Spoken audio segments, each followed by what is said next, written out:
It's wonderful actually to see everybody here. And I was just telling Layla, I don't think in my recollection of this room that we ever had that number of people in it, and that's quite welcome to you.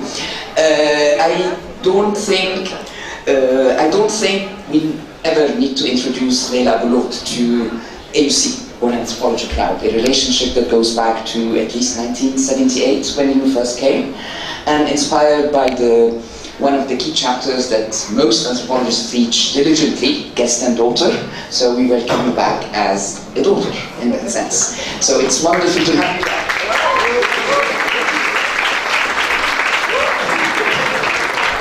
Welcome to have you back with us.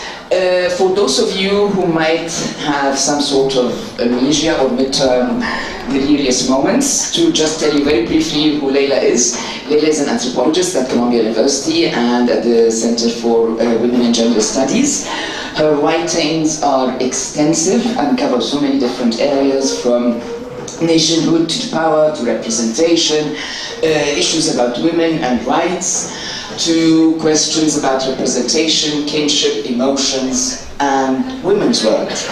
Books that have been used by every possible anthropologist that I can think of, especially anybody who went through AUC. Real Sentiment is a classic, is a must. Every student in our classes has read it, and their lives completely, more or less, shaped by it. Remaking Women Worlds, where poetry is a central theme of how we want to really explore different ways and different forms and expressions of being. To Dramas of Nationhood, which moved Layla from Alwaleed in the north to the Said, looking at TV series and dramas, and now we tell you we have Turkish and Indian TV series, so we are actually expanding in that domain. To the most recent book, which I think is a very interesting book that raises all sorts of questions for many of us, that was premised on the article, Do Muslim Women Need Saving? And that's going to be the topic of today's talk. I don't want to take any more time of the very precious time that we have with you, and if anything is a marker of how much you're loved at this campus, this crowd. Thank you so much.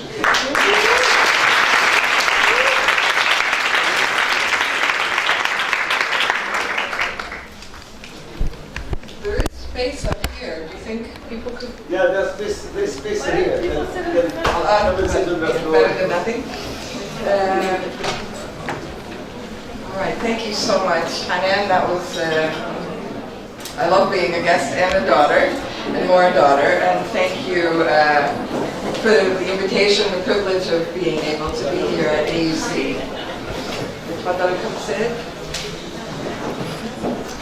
As Hanan said, I began my relationship, well, I probably began my relationship much longer ago with AUC when I was a kid and used to follow my mother here.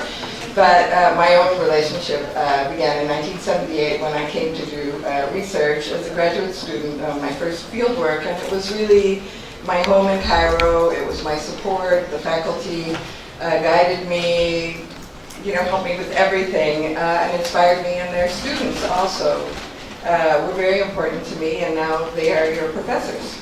So I'm really thrilled.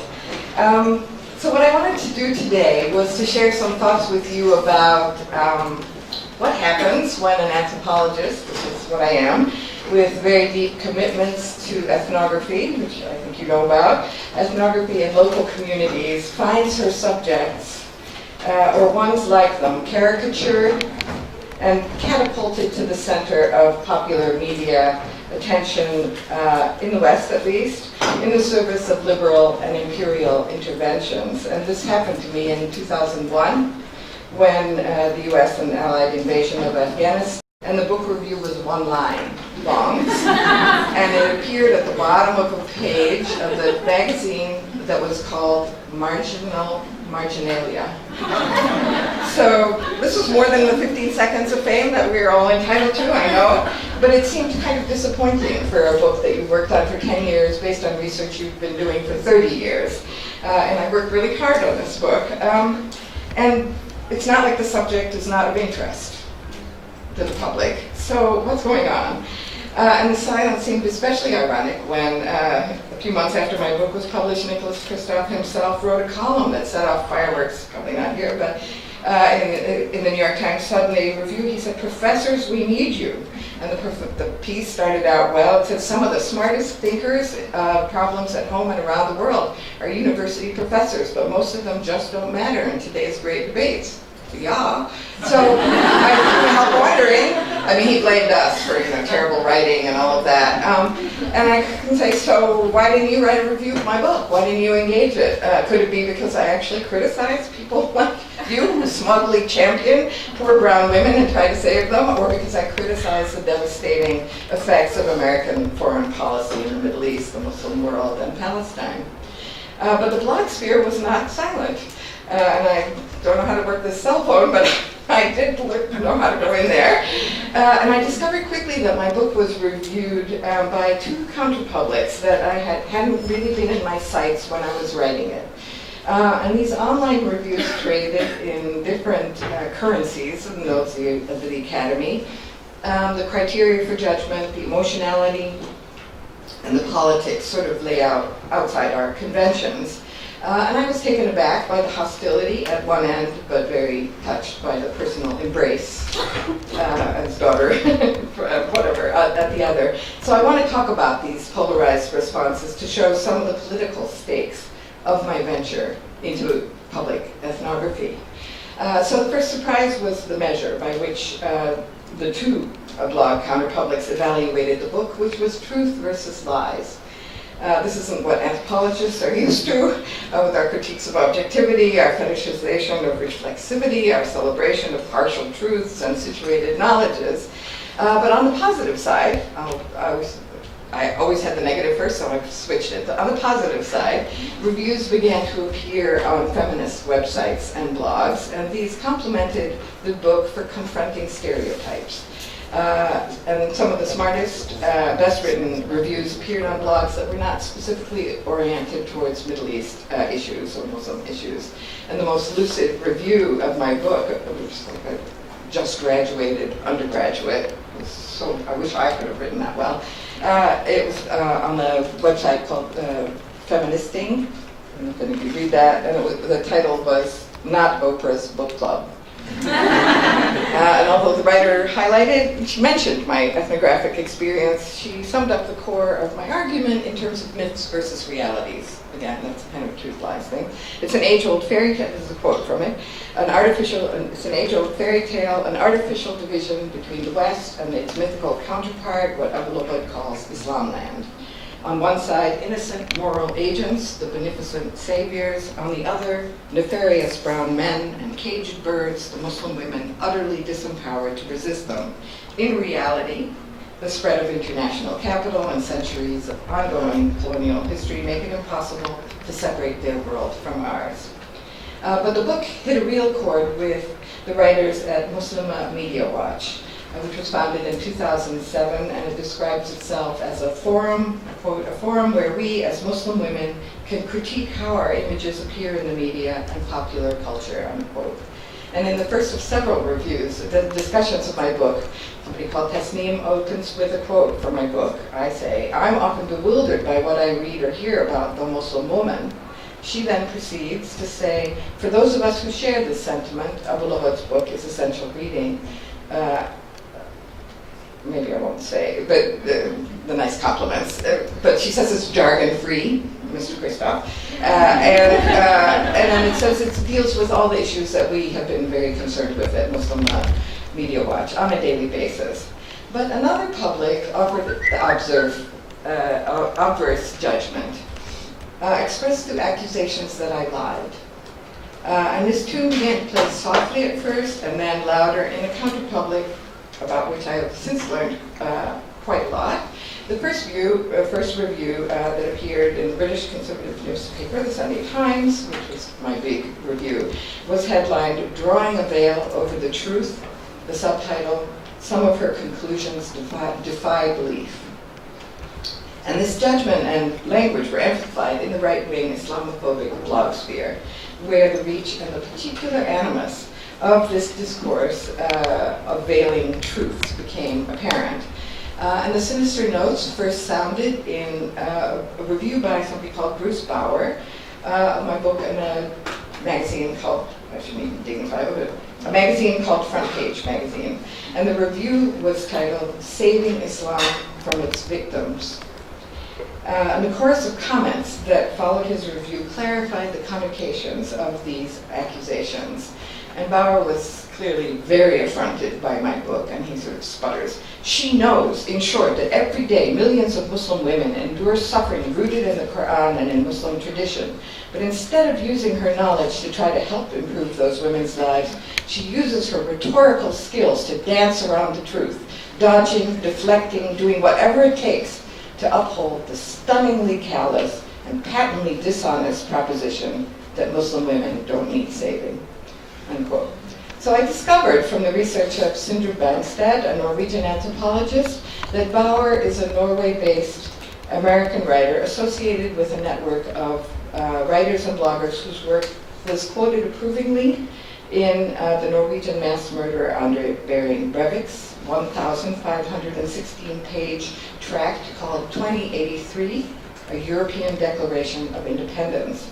And Bauer's books include such titles as While Europe Slept, How Radical Islam is Destroying the West from Within, and Surrender, Appeasing Islam, Sacrificing Freedom.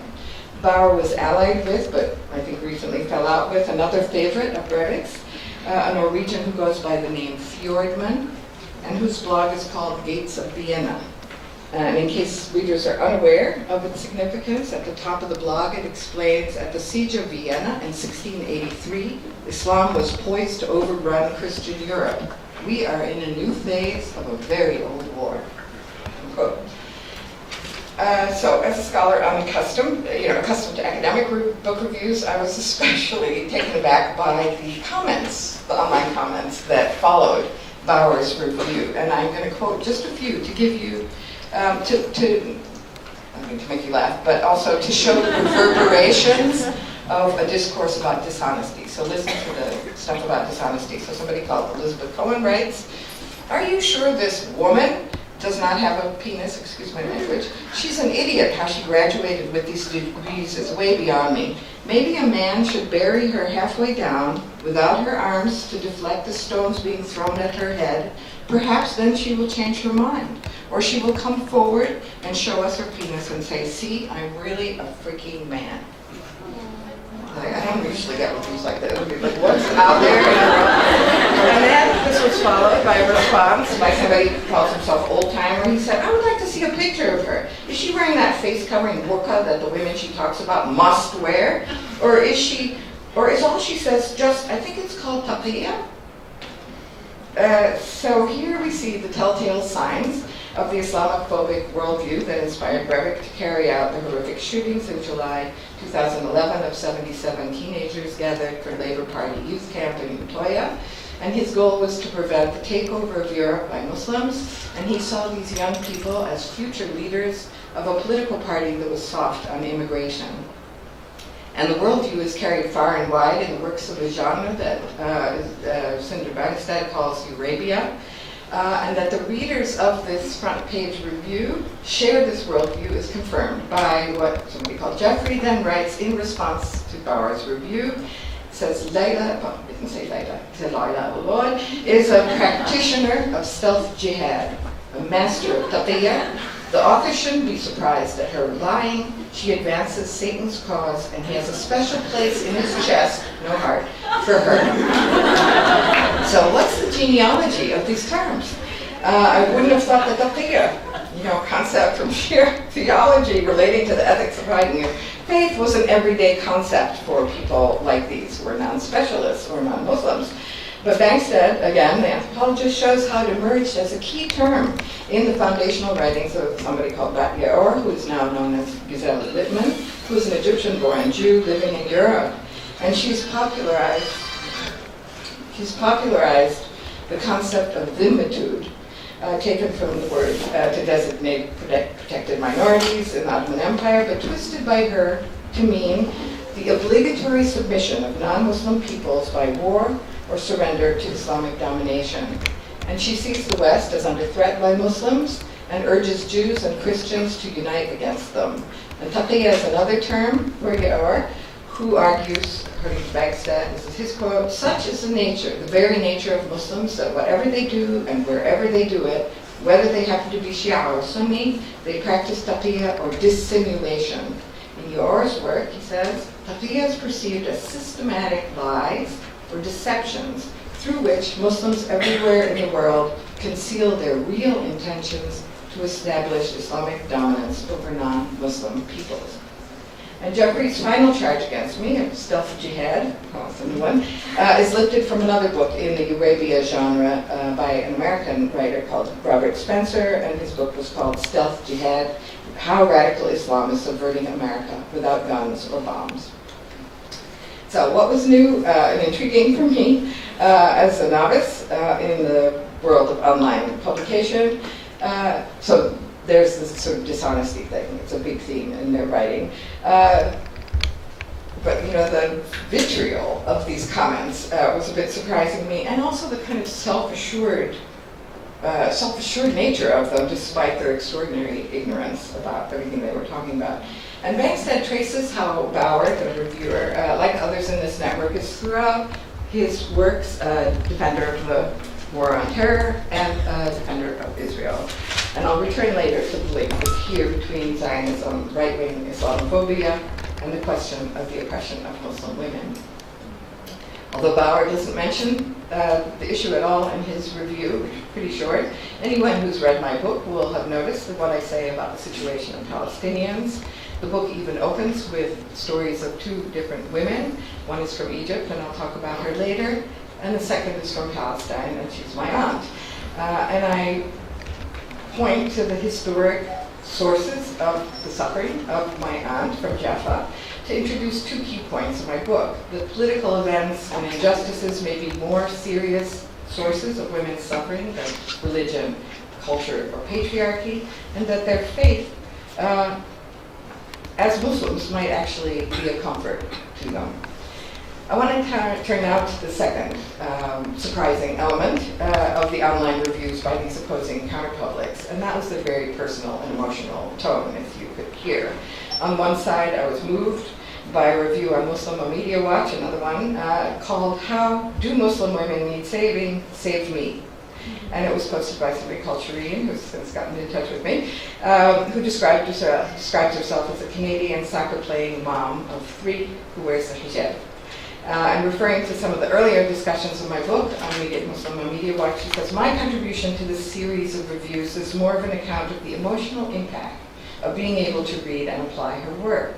When I got my copy, I read it feverishly and quickly. I felt I had to stop myself and just exhale. I was drinking her powerful and measured words in too quickly.